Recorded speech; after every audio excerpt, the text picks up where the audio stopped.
Hey guys, welcome back. I hope that every one of you had a great New Year's Eve, and now we are going to continue with my little ant story.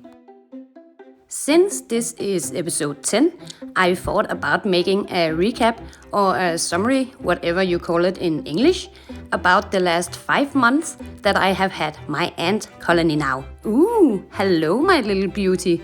No, sorry, to show you how it all started with only one queen that I caught myself in the end of the summer, up until now, where my colony looks like this.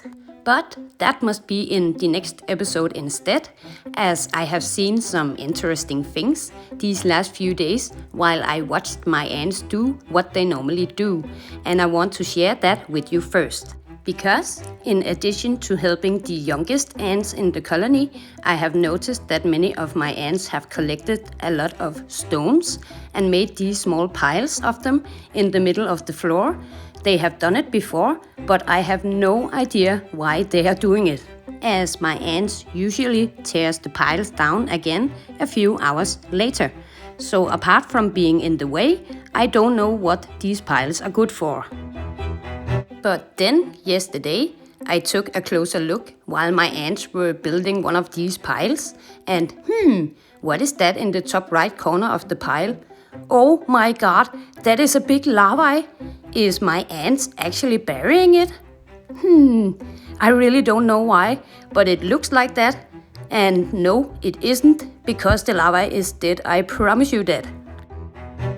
That same day, a couple hours later, I looked into my ants again with my flashlight on, as it had become evening and dark, just to see if everything seemed fine inside the nest, and also to see if the larvae they buried earlier was still buried. And fortunately it wasn't, as the pile was gone now, but not far from where the pile had been, laid a perfect new pupae. And I know it's new, as we're able to sense the larvae through the almost transparent silk, compared to one of these old pupae up here. So maybe that's why my ants bury the larvae, so they can develop into pupae. I need to keep a close eye on that to see if I'm right. Then, before I went to bed, I wanted to give my ants a mealworm they could enjoy through the night, but instead I found something else. What on earth is that? Oh my god! I picked it up with my tweezer, and then I removed the box with my mealworms and placed it on the table to take a better look. After looking at it a bit, I still had no idea what it was, so I took my phone and opened Google to find out, and I got the answer.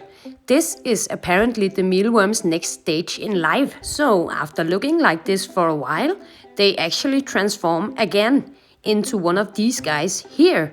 They are called shadow beetles here in Denmark. And of course, I found one more between my mealworms when I took a closer look. And this one was actually a bit bigger, as we were able to sense its head, its eyes on the sides and the legs. But I couldn't allow them to turn into beetles, so maybe you know what happened next. Yeah, as you may have guessed, I killed them and cut them into smaller pieces, so that my ants could get to all that delicious meat inside them.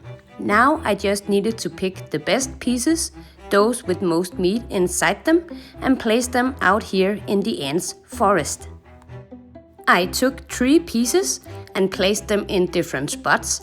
I left the first one here in the middle, not far from my ants' sugar water, and the second one here on the small piece of bark, and the third, I placed that near my ants' bridge that leads up to their nest, and then it was time for me to go to bed. Early next morning, when I looked into my ants' forest to see if and how much they have eaten during the night, I got a little disappointed actually, as it seemed like my ants hadn't really touched the first piece. What about the second piece then, that I left on the bark? Let's have a look.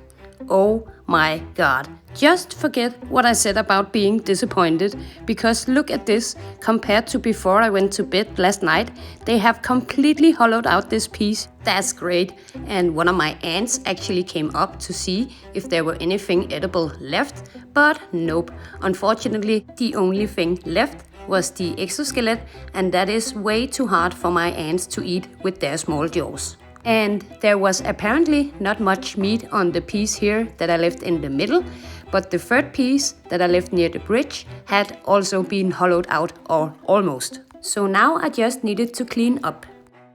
I removed the remains, and some of you may have noticed that my ants forest doesn't look quite the same as it did 6 weeks ago, and that is because this plant here is new. I planted it in last week as the old plant died, and the rest of my ants forest is thriving. But that is actually not the only change out here in my ants forest. The other thing is something my ants has made, so it is hard to see if you don't look closely. But do you see all that sand my ants have moved under the bridge? Try to compare it to when I gave my ants their forest. That's the picture on the right.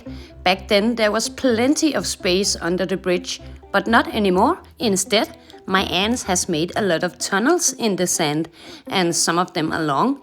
They start up here near the bridge and go down here. Let me show it to you from another angle. Right there, next to the big grey stone. Let me point with my tweezer so it's easier to see. That's the tunnel's exit point. So my ants has actually made a shortcut down to where I usually feed them. That's so smart.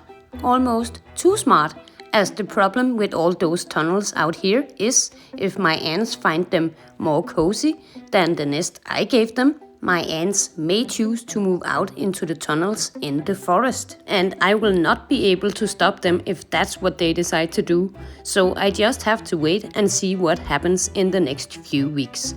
But for now, they still live here in the nest. So that is actually what I wanted to share with you this time, as we are almost at the end of another video.